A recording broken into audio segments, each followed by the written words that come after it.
Hello, everyone. Welcome to All Things Episcopal, where we talk about anything and everything related to the Episcopal Church. This podcast was designed with young people in mind and as a space to learn more about the Christian faith with the Episcopal lens.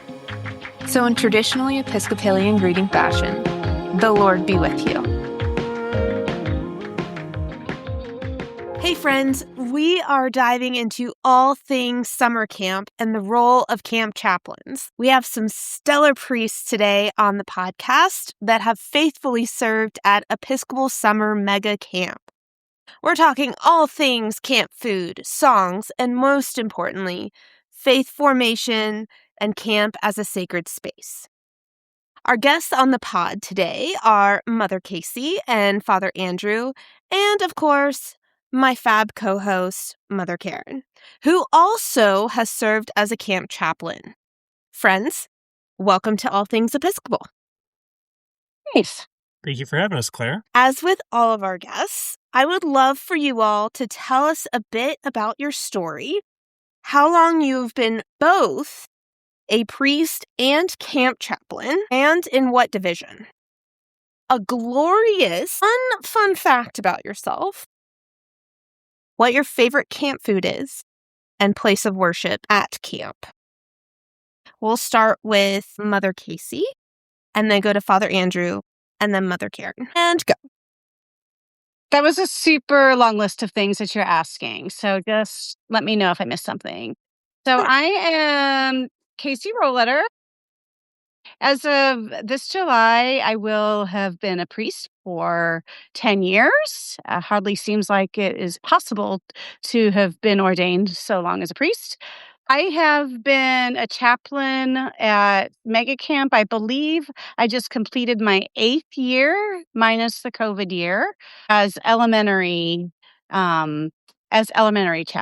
My favorite place to worship at camp is on the back patio of Ritchie Hall, which is our dining area, because the sun rises. It faces east, and that's where the sun rises. And one of my favorite things to do at camp is to go out there and say morning prayer in the silence. And sometimes I take people with me and sometimes I don't. So for me personally, that's my favorite place to be. And my favorite camp food has become severely limited now that I'm gluten-free. But I would have to say forkless spaghetti night, which I know I am alone in this, but I love watching the kids get really excited about eating with their hands, especially in elementary, and making a big mess. And also, the spaghetti sauce is pretty darn delicious. I love all of that.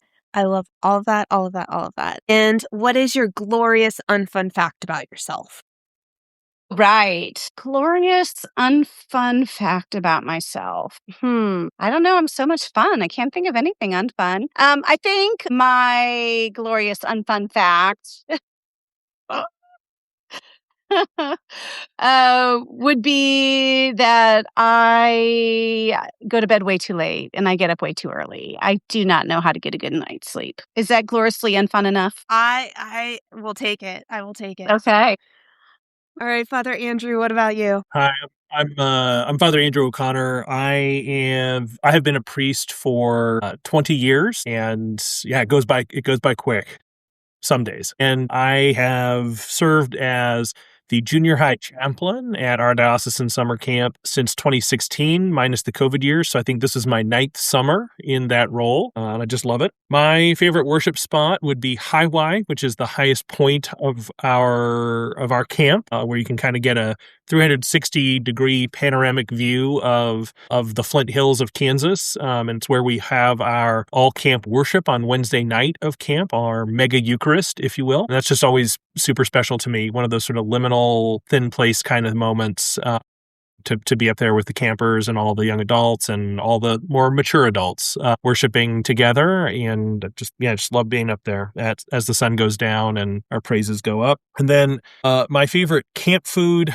is tater tot casserole, which I'm deeply disappointed didn't get served at camp this year. I just love that meal. It's nothing special, but it's pretty fun and filling. And I would say my glorious unfun fact is due to my Irish ancestry, I just get sunburned so very easily, even under fluorescent lights. And so camp is a place where I'm constantly applying sunscreen, but it's sort of an uphill battle, honestly. Come home pretty pink. So you're the reason why like certain companies are staying in business for sunscreen.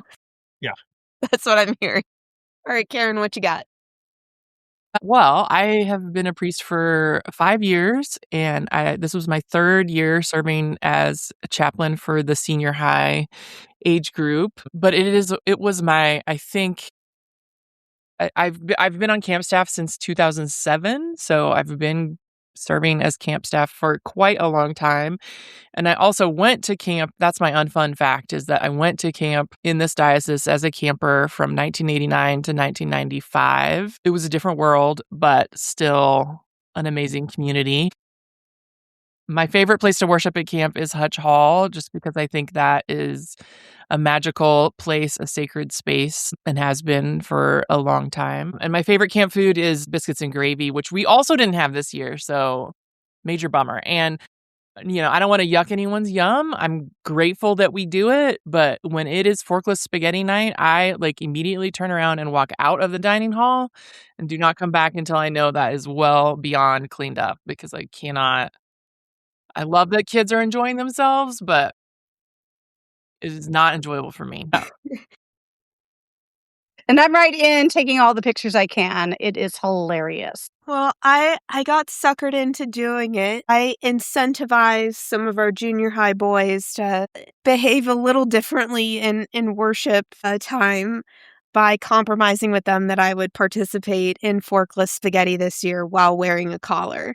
And there is photo evidence. So I personally wouldn't have chosen to do that, but I did appreciate the outcome of it because we had some really good relationship building time with those young men, and they got a good kick out of it that one of their priests was willing to just go along with it. And I think that's part of the camp experience, is the kids showing up and just sharing their joy, but also the adults in the room receiving that joy, even if it's not something that we would necessarily say, well, this is awesome. But yeah, just receiving where the kids are. All 5 of us are kind of in recovery mode from camp right now, so this might sound a little unhinged for an episode on All Things Episcopal. So just roll with it, folks. This is very much like a time at camp for us. Yeah, and if you're wondering, there's actually only 4 of us on this podcast right now, not 5. Claire just Not stated. 5. Again, we're really recovering from that camp week. Yeah, I'm recovering from a sinus infection right now, so we're just gonna roll with it. Anyways, so all of you have continually showed up for these kids as camp chaplains, and some of you are just all for the forkless spaghetti, and some of you are not. But there has to be a reason why you keep saying yes to being in a camp setting, particularly as a chaplain year after year. So why do you continue doing this? What is the benefit to you all in your ministry, I'm wondering? So we'll start with Mother Casey, go to Father Andrew, and then Karen. We do it year after year. I think, well, first of all, it is a ton of fun. It is a ton of work and a ton of fun. The parish I serve does not have many children or youth. Youth and children's ministry has never been a thing of mine as a layperson or as an ordained person. So with a title of such, I would say. So it is fun. It is a challenge to be able to jump in with both feet for an entire week, 20, almost 20 hours a day, 18 hours a day, whatever it ends up being, with a group of really interesting, funny, thoughtful, in many cases, hilarious kids. So it fills my cup. And also for me, it is a challenge to step out of the ordinary parish ministry and do something a little bit different. different once a year. And for a few years, I was extra incentivized because my daughter was in elementary camp. She has since moved on through junior high camp and is on to high school next year. But it was really, really great to watch her and some of her friends develop from third grade to fifth grade in their own understanding and relationship with God. Part of the reason I come back is to see the kids who come back and just to see how they've grown and changed.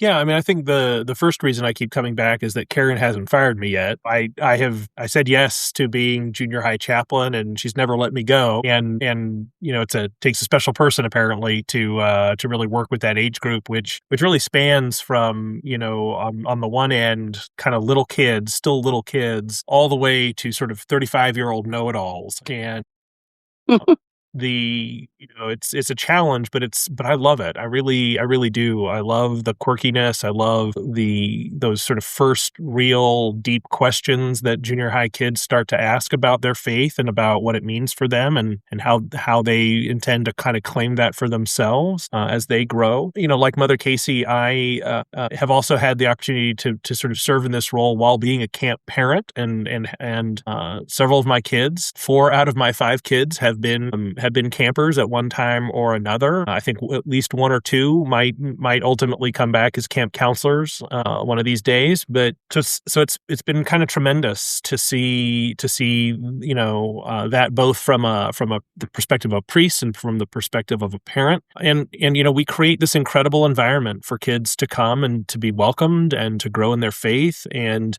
to have a good time, and it does something good for my soul to be a part of it. They are long days. I get more steps in during camp week than almost any other time of the year. My phone's sometimes like, "Are you sure you're okay? Like, are you your activity is pretty high for right now in this part of the day." But yeah, I sort of love the pure ministry aspect of it. For most of the time I've been in this role, I happen to be the rector of a parish, and we often had kids from the parish as well involved. So it was great to sort of be off with that group as well as the wider diocesan youth ministry. And now, more recently, the last couple of years, I've been serving in a non-parochial sort of nonprofit social service faith-based organization, and so that now it's kind of gets to bring me back to part of our diocesan life that I don't get to participate in quite as much in my new role. So there's lots of different reasons, but I think at the end of the day, I just love it, and it's so much fun and it's so rewarding. So that's my job to go to camp. So that's part of why I go every year. But also, I truly love our camp and really look forward to it every year. A huge part of my call as a priest was to be able to be a priest for our young people. There have been times throughout me doing this job that I have not had wonderful priest support like Andrew and Casey, and so some of that frustration is a little bit of what pushed me into exploring getting ordained. And so, yeah, I mean, it's a real privilege to be able to administer sacraments to these young people in this setting at Hutch Hall or up on High Y, and just be with them in that way. Yeah. I love hearing y'all's why and the depth to which it goes. I think I've seen each of you at various points in your ministry, like Mother Casey, every morning you help support these young people with morning devotions.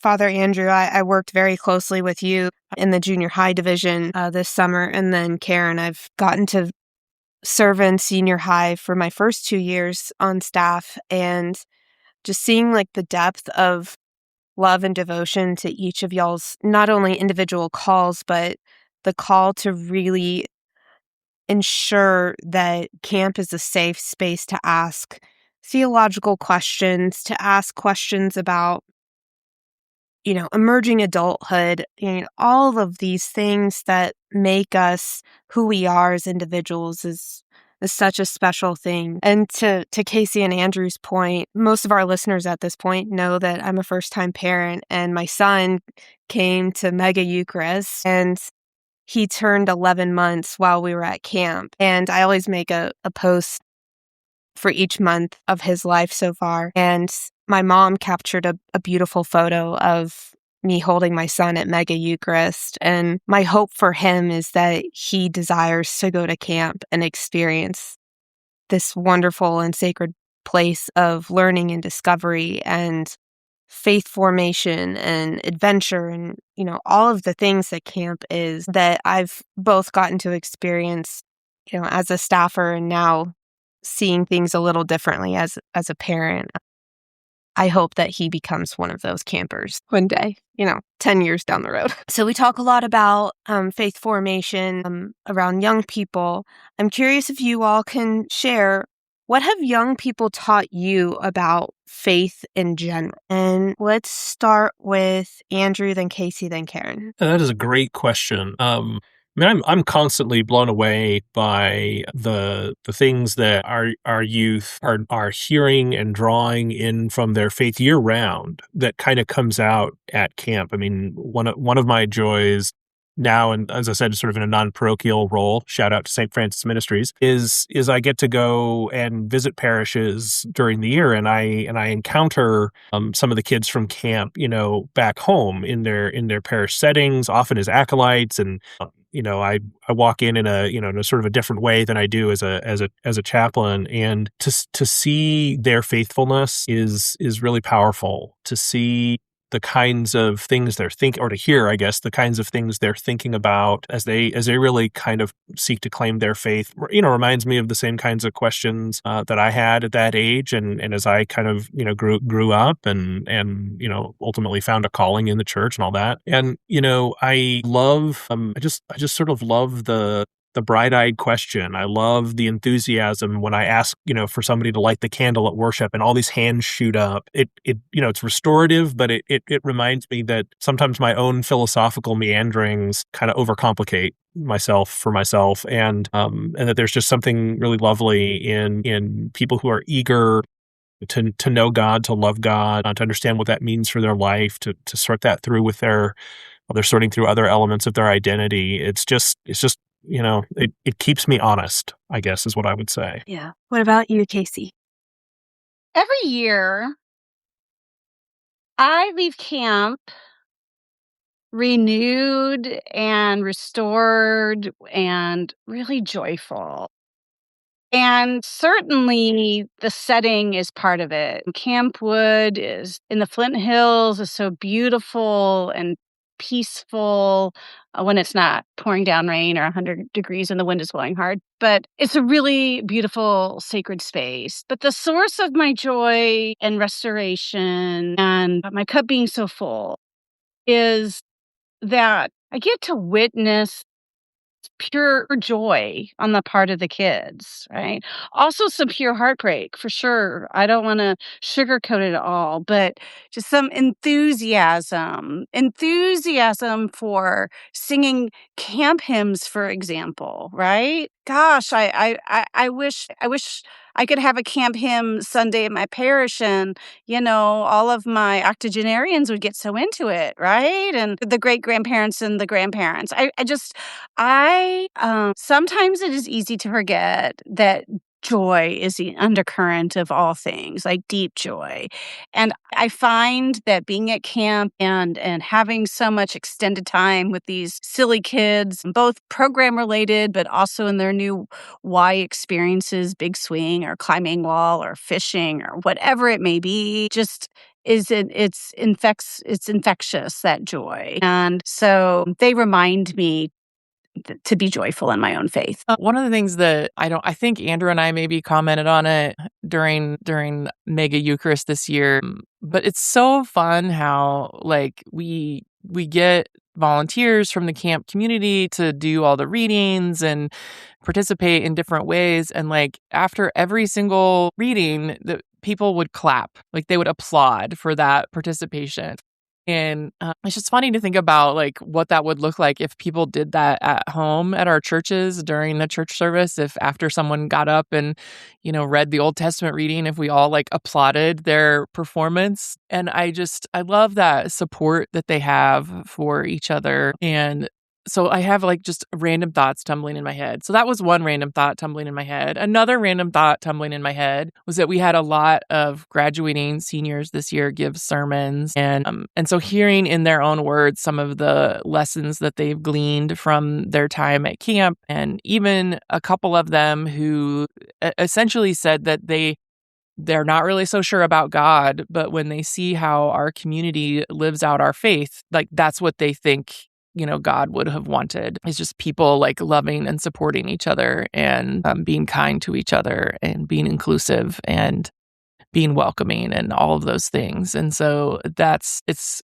incredible to hear that, as well as, there was one camper who talked about like every counselor that he'd ever had and like what lesson he learned from each of them, all the way back to when he was in elementary camp. So just hearing some of the things that they share, it's truly beautiful. And the other thing that I really love is that and I don't even remember when I did this, but at one time I shared with campers how it's a little bit of a pet peeve of mine that like at the end of our worship services, there's always this dismissal where we say, "Go in peace to love and serve the Lord." And the whole congregation replies, "Thanks be to God," in like the most deadpan, unfeeling tone possible. And so a long, long time ago, I started like saying thanks be to God in a way that people would feel like I was actually thanking God, like thanks be to God. And the kids have started doing that. And I haven't retold that story in a while, but the kids are still doing it. So at the end of Compline, at the end of worship service, they're joyfully shouting thanks be to God. And it is just so beautiful.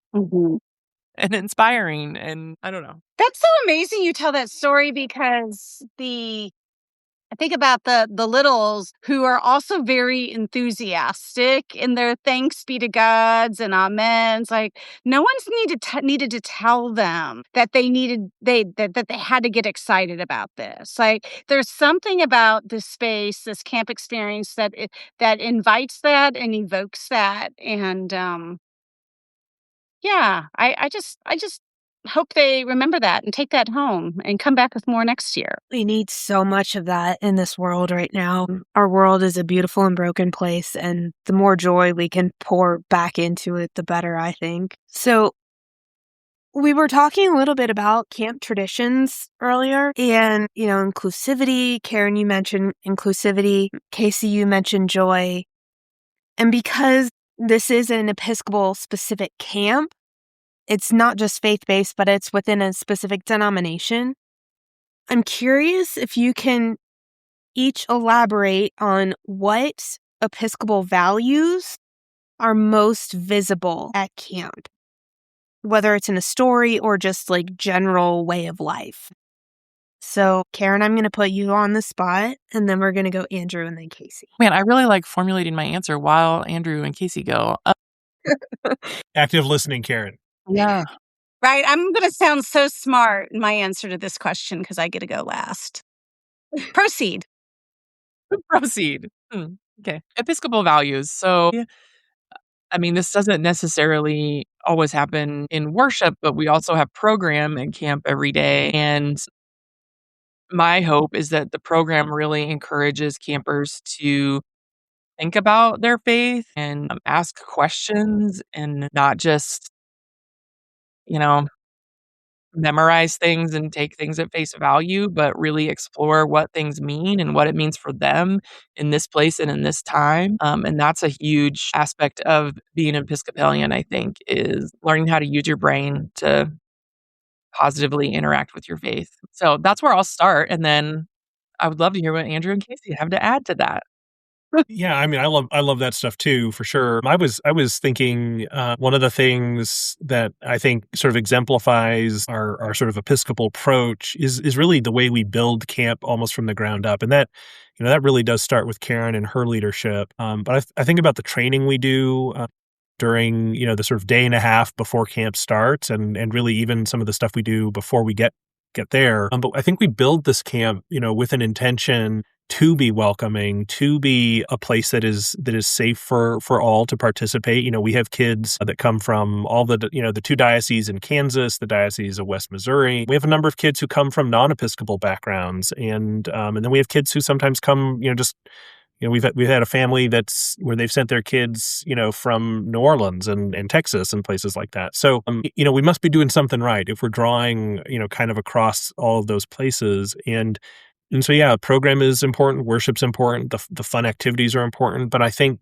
built into the DNA of what we're doing is this real commitment to saying, hey, everyone is welcome here, and also, you know, we seek to create a space where you know, people can grow and thrive, and that's kind of in the heart of our community covenant, you know, coming in to this event, and then even as each camp division sort of figures out what they want to uphold, and that means sometimes we have to have some hard conversations when behaviors are inappropriate or out of control. And we had a situation last year where a camper was sent home for behavioral issues and worked really hard all year round to get back, and that kid came back and was welcomed with open arms by staff, by the adults, and by fellow campers. And to me, that is sort of us living out the way we think, you know, Jesus intends the kingdom to work. And so I'm not sure you'd see that in other places, to be honest. This may be sort of the other side of the same coin, or maybe it's the same side of the coin, but I just keep thinking about how we promise in our baptismal covenant to respect the dignity of every human being. You know, kids are kids. Kids can be as mean as they are sweet and kind. But as a camp, we set the expectation in love and mutual support. Years ago, we used to say, you know, Carolyn used to say, be sweet. I haven't heard that language, be sweet, for a while. And so we would sort of use that as a gentle corrective when someone was maybe just, I noticed this among the littles, just, you know, not being nice or trying to be in control or whatever the case. And be sweet was sort of just settle things. But at the heart of that is respecting the dignity of folks and of these kids, and some of them who come in with behavioral problems, learning disabilities, other challenges where they might be less loved and accepted out in the real world. I don't know that there's anything more painful than a talent show. A lot of times, and especially little kids. So these elementary kids come in with their talents. I am amazed year after year after year how encouraging, how supportive, how enthusiastic kids are when one of them has been brave enough to stand up and do something. Right? And that, to me, is fundamentally what respecting the dignity of each other looks like, right? And it's not just a toleration. It's a full-on, good for you. We love you. God loves you, right? And I have never seen that more clearly in the Episcopal Church than I have seen it at Episcopal Mega Camp. Talent show. Talent show. I love me a talent show. I don't know if they do this at junior high still or not, but a senior high talent show, after every performance, we say, that was the best thing I've seen all night. Shazam. Yeah, we still do it. For our listeners, all 4 of us, not 5, 4 of us, we're all saying that along with Karen and doing our twirly fingers. Be like, Shazam. Another camp tradition that brings just one microscopic amount of joy back into the world. Now, I so appreciate you all touching on the baptismal covenant and the work towards, while Father Andrew didn't exactly phrase it this way, but what I heard was joyful reconciliation. Yeah. And Karen talking about the inclusivity. Like we talk about God's wide embrace of God's children, no matter where they're coming from and like the questions that they're bringing. And I think that to Mother Casey's point about the baptismal covenant, that we as Episcopalians uphold is found in that prayer in between the imposition of water and the sealing of the chrism with the chrism oil. Give them inquiring and discerning hearts to know and love your creation. I find that particular part of our baptismal liturgy is just so fertile at camp, that there's this rich soil of asking questions, not for the sake of asking a question, but to really inquire and interrogate one's values and belief system, whether they're like totally sold on this radically loving divine human being called Jesus Christ, or if they're discerning a values-based system that might not even be Christian. That this place is rich foundation for that. And because we are a people that focus on the Eucharist, there are 2 Eucharists that all age groups participate in. One is the Mega Eucharist with all age divisions, and then each division, as I understand it, has their own Eucharist. And this question is probably more for Karen, but I'd love to hear from Casey and Andrew. Why is it so important that campers experience Eucharist twice in a 6-day period? I'm supposed to go first? Yes. You're the ringleader of camp. I think in some ways it's about the community, that like Mega Eucharist is kind of its own thing, that it's the whole community together. It's all 3 camps all at once having that communion together. And like it's, there was easily 270 people at that worship service, which is larger than a lot of what our parishes see on Sunday mornings. Like, I don't know exactly, but I would guess that there's not more than a handful of parishes in Kansas and Western Kansas that have that many people on a Sunday morning. And so it's a big group of people that's really special that we're all together. But then we are running 3 separate camps. And so like also having that time of communion and community in your smaller age group camp is also meaningful and valuable to do that as a smaller group together. I mean, and we could do it more. Like, it's kind of up to the chaplains. I don't dictate that they have to only do it twice. They could do it every day if they wanted to. But we also, one of our goals is to expose campers to a wide variety of worship services.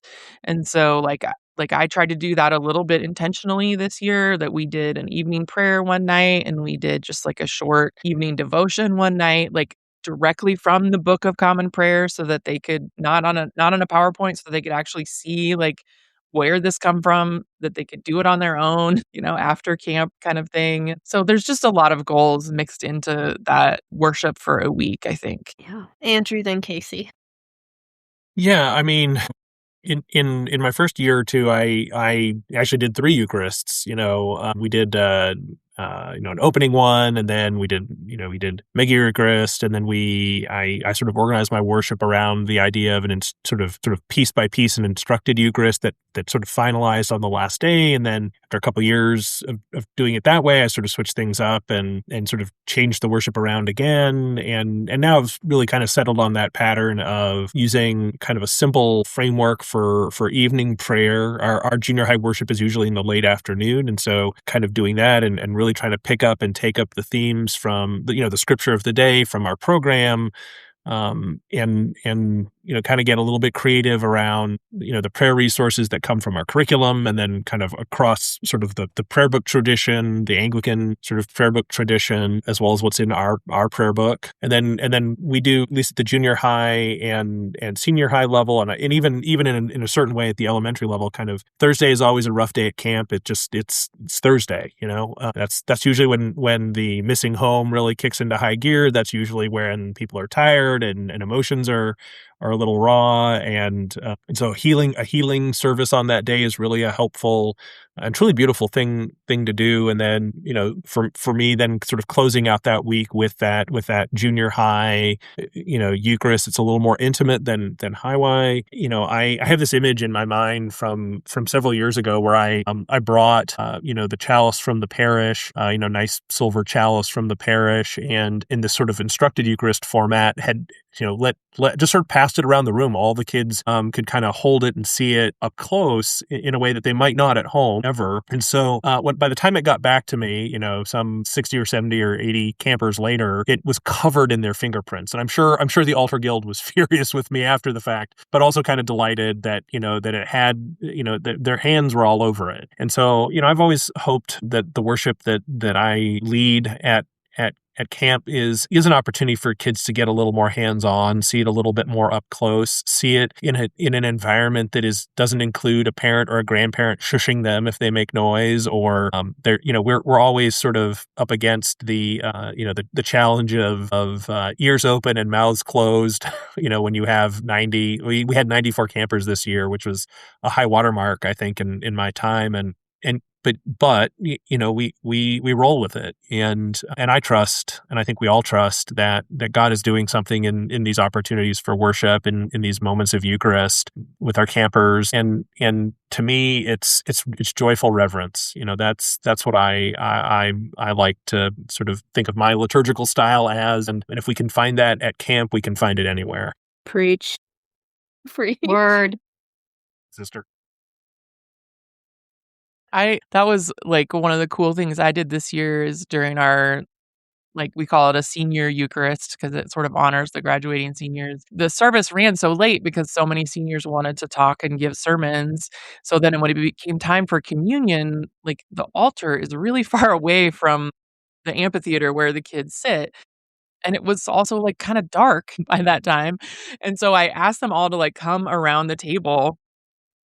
And, like, they literally came, like, right up next to the table. Like, they were leaning on the table as we did Eucharist and got to be really close for that. And it was just cool.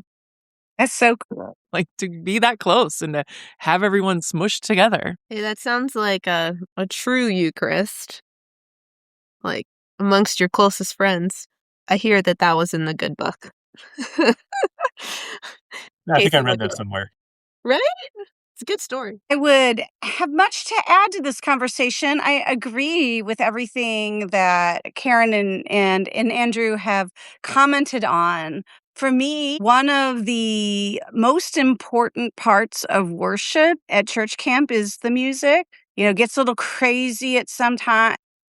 Every Pharaoh, that's everybody loves that song starting in the 3rd grade on. And it is embodied, right? Like, we have hand motions sometimes with some of our hymns, and we have echoes, and we have like when I'll sing Sanctuary, they put their arms around each other and they kind of sway there. Even the cool boys are going to do that, by the end of the week. And so for me, I want campers to leave having felt something. And if it's music's not for everyone, there are always some who aren't really into the singing. But even so, I hope that they recognize the holy and the joyful in those moments of singing. I do have 2 Eucharists, a closing Eucharist. My Mondays are usually mostly a few prayers, sort of reaffirmation of the day's theme in some way, but a whole lot of singing. For the elementary camp, a healing service is not, I don't think, quite developmentally appropriate, but so I do prayer stations, and this year is all laid out, and then we had to shelter in place, so I get to save it all for next year. But creative ways of praying, so allowing kids to light a candle and say a prayer for someone who's died. They're able to like place their hands in the sand and say a prayer of thanksgiving, right?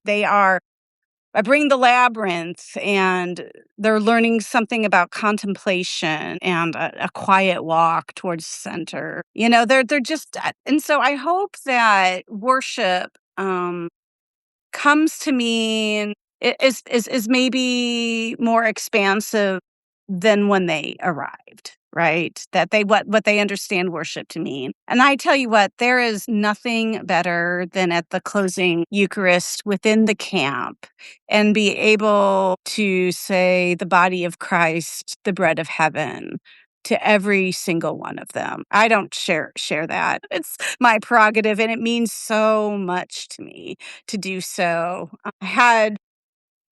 I had one little boy come up, and I don't think he was Episcopalian. And I only would know this because he didn't have his hands out in the normal Episcopalian sort of way. And so I put the wafer into his hand, like into his fingers, and he said, "This is awesome." And I thought, yes, it really is. It really is such an intimate moment, right? Of Jesus in his hands, and his response was, "This is awesome." And I don't know if he meant that moment or he meant the camp or what he meant. One of the But things that if he can leave camp having that experience in Episcopal worship in the Eucharist, God's work has been done. I could not agree more. I have two final questions. One of them actually relates to something funny, and then the last one is something touching. The first question is, what's the funniest thing that's happened while serving as a chaplain? And then the second one, and I'll repeat these, the second one is, what's the most moving worship service you've experienced at camp? So the first question is, what's the funniest thing that's happened while serving as a chaplain? And we'll start with Casey, and then go to Andrew, and then Karen. Darn it. I saw this is a hard question. Funny. There are so many moments of funny. This only sort of counts. So, I'm just going to tell a story of what happened last week. I had to the Y staff, who there are always two adults in every cabin at Mega Camp. And in the elementary, one of those is a Y staff member. And they had the night off. So I was down there helping to cover during showers and get kids getting ready for bed. So I was covering the bathrooms. And there are two cabins and that share a breezeway, and they each have their own bathroom with a couple showers in it. Anyway, I killed about 9 spiders in the course of 20 minutes, which is fine. I don't mind spiders. They don't scare me. But I walk into one of the cabins afterwards, and they're like, "Mother Casey is a hero. She killed all those spiders for us. She's not afraid of anything." And it was the funniest thing, because that I did not know that killing spiders would elevate me so high. And I just laughed about it all the way home, because those little kids were just hilarious about it. If they would have had a crown, I think they would have put it on my head. The most meaningful Eucharist, or most meaningful worship. Karen, and Andrew, I think you were there that year, Andrew. Do you remember the year where there was like a lightning storm? There was some lightning in the distance, and we were up Yeah. in Highwa. I mean, Sure do. yeah. I can't remember what year that was. They all rolled together. The sky, it was dark, and the sky was lighting up in the distance, and we were singing our closing hymn, and I felt both God's transcendence and immanence in the same breath, right? God was so close among us, but yet the God of the cosmos, just the brilliant lightning display in the distance. And it was just really, really powerful. It was so powerful. I'll never forget it. Andrew, what you got? Yeah, so funniest thing that ever happened at camp as a chaplain. I'm not sure I can actually tell that story, but Karen knows the one I'm talking about, and it involves me and another one of our colleagues who may or may not be the canon to the ordinary in our diocese. Totally becoming junior high boys in the moment, both of you. Yeah. So I won't share that one. That'll just have to, our listeners here will just have to imagine what could make two grown men just turn into complete goofball boys once again. There's always funny stuff happening. There's just it's so hard to sort of figure that out. But I'll sort of come at a different tack, which is I'm a pretty sort of stoic, reserved, buttoned up kind of person, Enneagram 1, and camp is my annual opportunity to let my hair down and do things and be goofy in a way that I might be with close family and friends, but sort of not in public ministry kind of ways, I guess. And so this year, and I don't dance.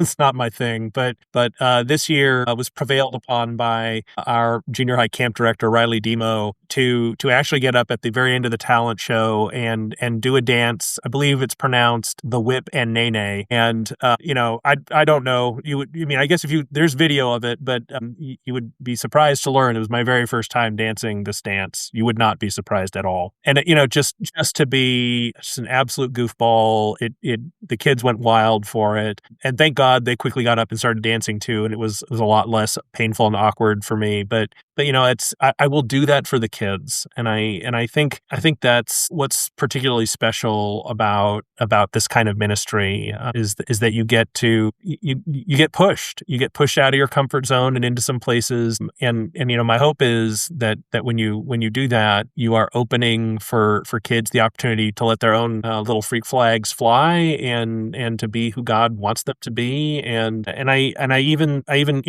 don't know that anything I've ever said in a reflection or a homily or a devotion at camp, 20 years, no one's going to remember any of that. But if they remember that we made them feel loved and that their chaplains were willing to do kind of goofy things, that's what'll stick with them as they continue their journeys in faith. So probably the most, that time at Mega Eucharist when the thunderstorm blew in was pretty powerful. Sort of the raw majesty of creation, kind of punctuating kind of all that we were doing and saying. It was pretty powerful. I also kind of have a sort of flashes of images in my mind of the healing service that we've done with that junior high group over the years. Again, sometimes tensions get kind of frayed, our nerves get kind of frayed, and kids kind of really do need to be reassured that nonetheless God loves them. I offer an opportunity to hear a confession or two during that time, and most years at least one or two or three kids will come up, and mostly what they're concerned about really is not like a sin that's burdening them. It's something else, but sometimes we'll say the confession right, the reconciliation right in the prayer book, and sometimes just sort of listening and praying for the kiddo. And then I have sort of made it kind of the centerpiece of that service, that every kid gets a little slip of paper and they can write down something that is bothering them or burdening them or that's stressing them out or that they need to release. That, may well be a sin, may well be just something they're struggling with. And then we set up on the little altar table a little icon of Jesus, the Good Shepherd, with the sheep over his shoulders. And then they get to crumple up that little piece of paper and stick it there. And the idea is that, they've given that up and over to God, and it's not to bother them or burden them, or at least not as much anymore. And then, I'll collect those up, and then at a campfire, we'll toss them on the fire. We never read them between them and God, and then it goes up in smoke. And to me, that's really powerful. I've been moved to tears more than once in that time, and with those kids as they kind of wrestle with that piece of it, and then know the relief that comes from that kind of healing. Well, funny things I have such an abundance of. There was the year at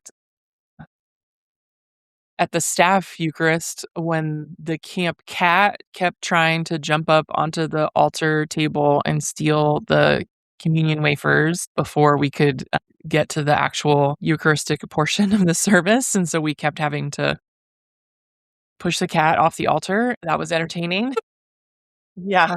This year, thinking that they would not be very coveted items, we left the communion wafers in a plastic bin on the stage of Hutch Hall.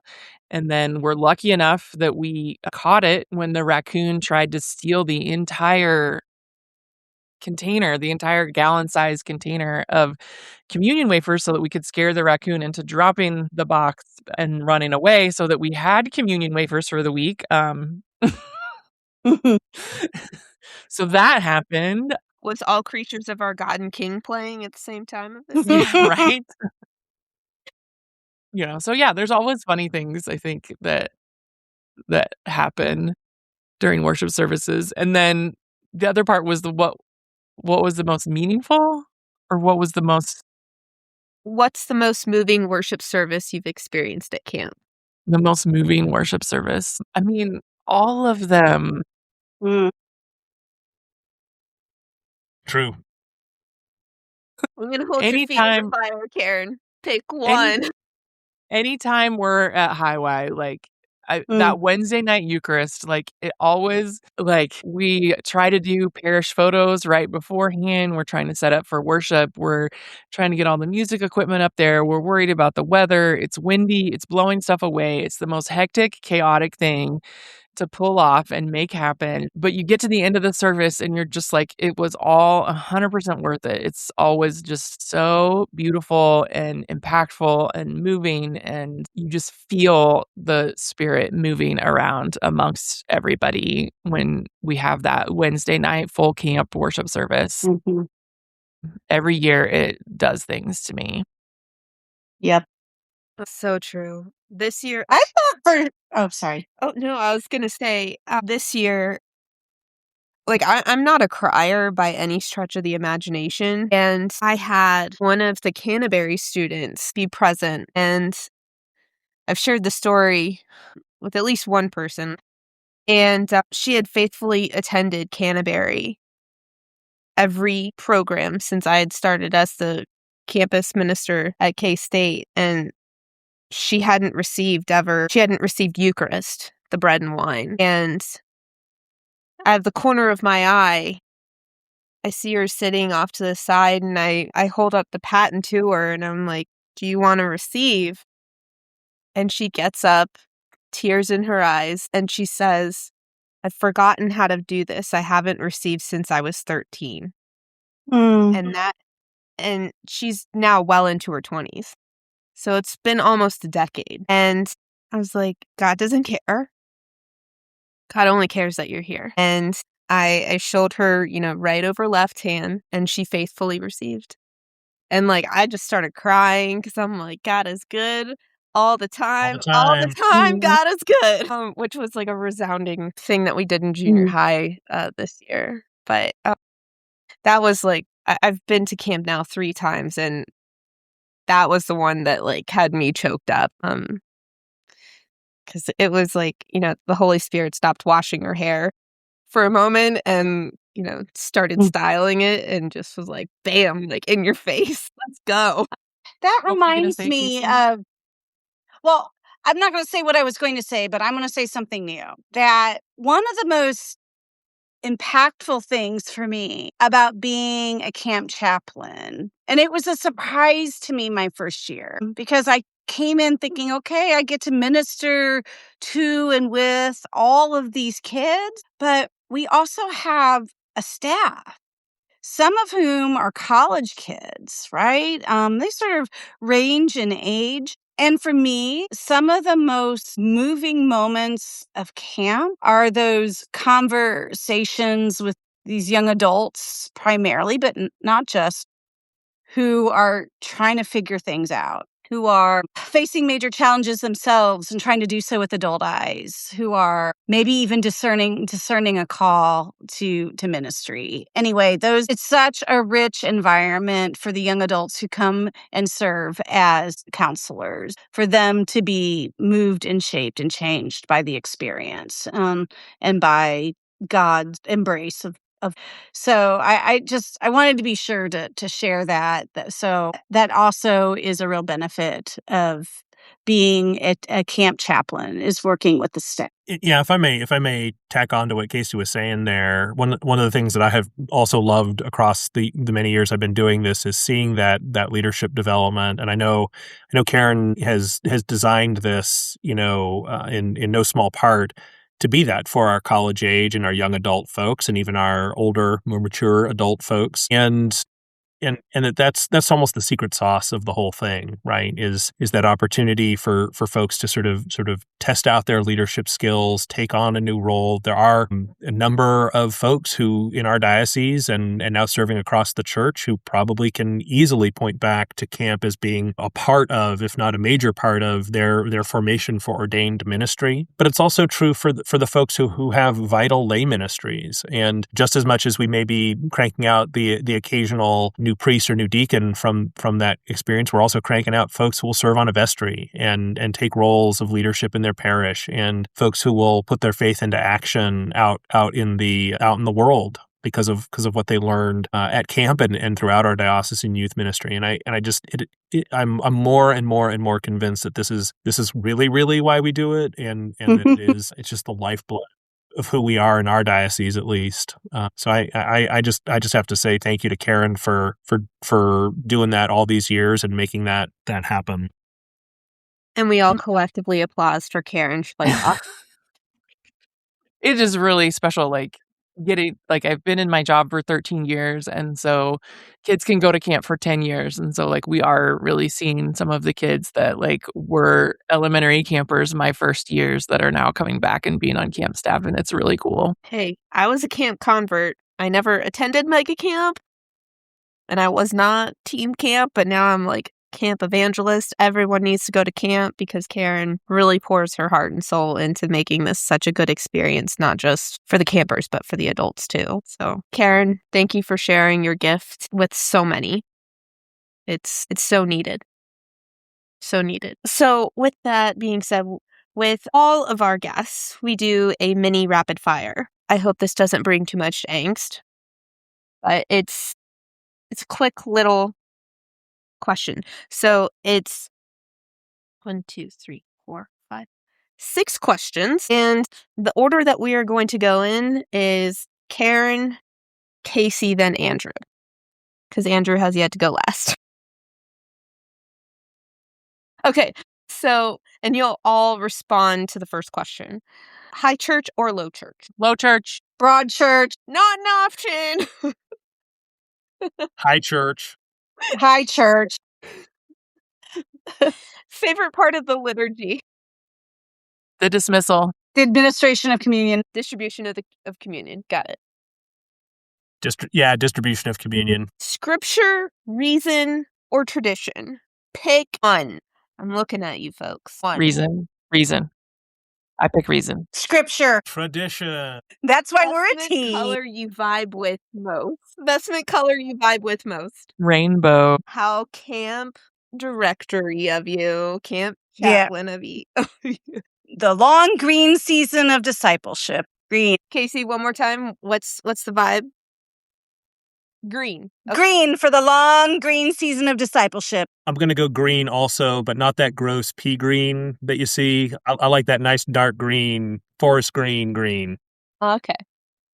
We'll allow it. Easter Vigil or Christmas Eve? Christmas Eve. Easter Vigil. Yeah, Easter Vigil. Church potluck must have. I even knew the questions ahead of time. I was going to say, you've only recorded half a season of it. Church potluck must have. I'm sorry, this is not rapid fire, but when I was a kid, we were Mennonites and we had a church potluck every month. And there was one family that would bring these like sausages in a crock pot that were like obviously homemade sausages, and they were so good. And there was another family that brought some also, but theirs were like slightly different color and they were not as good. Like you had to like recognize which sausages to get the good sausages. Like I don't know what they are. I was such a young person at the time. No clue. But those church sausages were good. Wow. That gave me some time and I'm no closer to an answer. Macaroni and cheese. Man, I am somewhere stuck between deviled eggs and like cheesy potatoes. Oh, cheesy potato. Potato. Yeah. Excellent answers. Yeah. In fact, I think for the last 3-4 episodes, we've all had some form of deviled egg potato type of dish be mentioned. So I guess that's really a thing with folks. Well, thank you so much for joining the Pod Squad,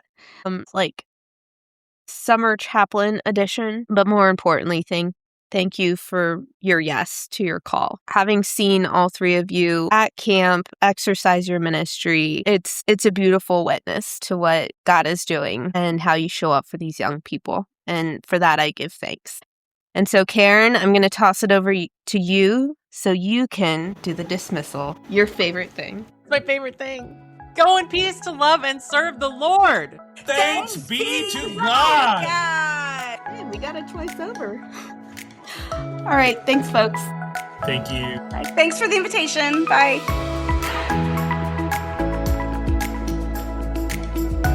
Hey, friends. Thanks for listening. Please like and subscribe and leave a review wherever you listen to podcasts.